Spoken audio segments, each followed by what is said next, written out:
बिहार विधानसभा चुनाव में सीटों के खींचतान और महागठबंधन की उलझी गांठों को सुलझाने कांग्रेस के वरिष्ठ नेता अशोक गहलोत पटना के दौरे पर हैं। अशोक गहलोत ने आरजेडी सुप्रीमो लालू प्रसाद यादव और तेजस्वी यादव से मुलाकात की। मुलाकात के बाद अशोक गहलोत ने कहा कि कल प्रेस कॉन्फ्रेंस में पूरी तस्वीर साफ हो जाएगी। सिर्फ 5-6 सीटों पर फ्रेंडली फाइट है, महागठबंधन में कोई दरार नहीं है।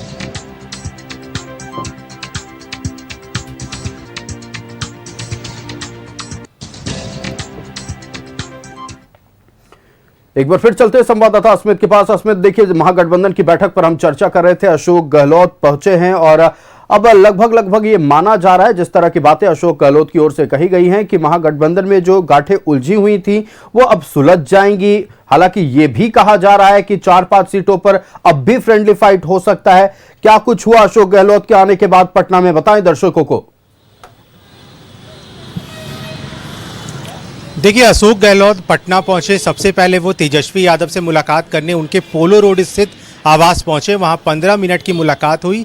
तेजस्वी यादव, अशोक गहलोत और जो अन्य बीजेपी आरजेडी के जो लीडर है, सीनियर लीडर, वो उसमें मौजूद रहे। इसके साथ साथ जो कृष्णा लवारू हैं, बिहार के कांग्रेस प्रभारी हैं, वो भी उस बैठक में मौजूद रहे। तो तेजस्वी यादव से मुलाकात करने का मतलब और मायने बस इतना था कि जहां पर महागठबंधन के घटक दल एक दूसरे के आमने सामने खड़े हैं, जो 12 विधानसभा क्षेत्र में देखने को मिल रहा है, वहां पर कैसे उन सभी को नामांकन वापस करवाया जाए। ये तमाम बातों को लेकर के अशोक गहलोत तेजस्वी यादव से मिलने के लिए पहुंचे और ये मुलाकात तब हुई जब कांग्रेस के आलाकमान ने अशोक गहलोत को पटना भेजा तेजस्वी से मुलाकात करने के लिए। तेजस्वी से मिलने के बाद जब फिर वो राबड़ी आवास पहुंचे, वहां उनकी मुलाकात लालू यादव से हुई, जो आरजेडी के राष्ट्रीय अध्यक्ष हैं।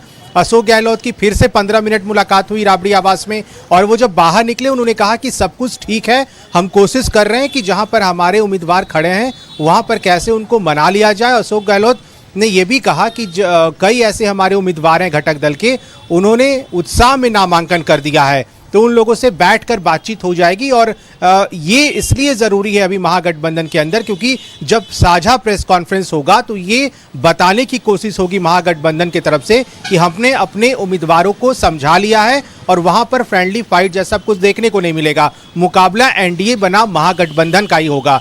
लेकिन जो सिचुएशन अभी बनी हुई है, 12 ऐसे विधानसभा क्षेत्र हैं जहां आरजेडी, कांग्रेस, माले, वीआईपी सभी के उम्मीदवार वहां पर खड़े हैं और एक दूसरे से फ्रेंडली फाइट की पूरी उम्मीद है। तो कोशिश यही है सीनियर लीडर्स की कि कैसे उन उम्मीदवारों को समझाया जाए ताकि नामांकन वापस ले लिया जाए। और इसी को लेकर के अशोक गहलोत ने पहले तेजस्वी यादव से मुलाकात की, उसके बाद उनकी मुलाकात लालू यादव से हुई। देखिए, कल महागठबंधन का प्रेस कॉन्फ्रेंस होना है। अशोक गहलोत ने यह भी कहा कि उस प्रेस कॉन्फ्रेंस में एक सवालों का जवाब देंगे और सबसे बड़ा मैसेज ये देने की कोशिश होगी कि कैसे महागठबंधन को इंटैक्ट रखा जाए और जितने प्रत्याशी एक दूसरे के सामने खड़े हैं उनको कैसे मनाकर नॉमिनेशन वापस लिया जाए। इस पर कोशिश है, लेकिन अगर इस पर बात बन जाएगी, संभव हो पाएगा, तो जरूर वहां से महागठबंधन के प्रत्याशियों को हटवाया जाएगा, और नहीं तो फिर फ्रेंडली फाइट की पूरी संभावना है ऐसे 12 विधानसभा क्षेत्रों में। पर अस्मित, जिस दिन का इंतजार महागठबंधन के तमाम नेता कर रहे थे और कहीं ना कहीं इंतजार बिहार की जनता को भी था कि क्या महागठबंधन के भीतर सब कुछ ठीक है,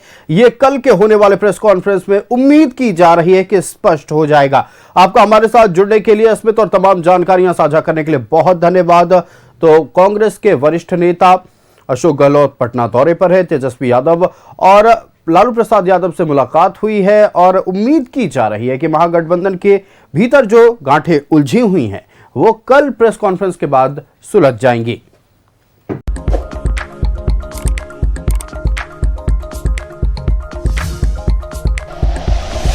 like and share videos, subscribe करें हमारा चैनल और प्रेस करें बेल आइकॉन। न्यूज़ 11 भारत, सच है तो दिखेगा।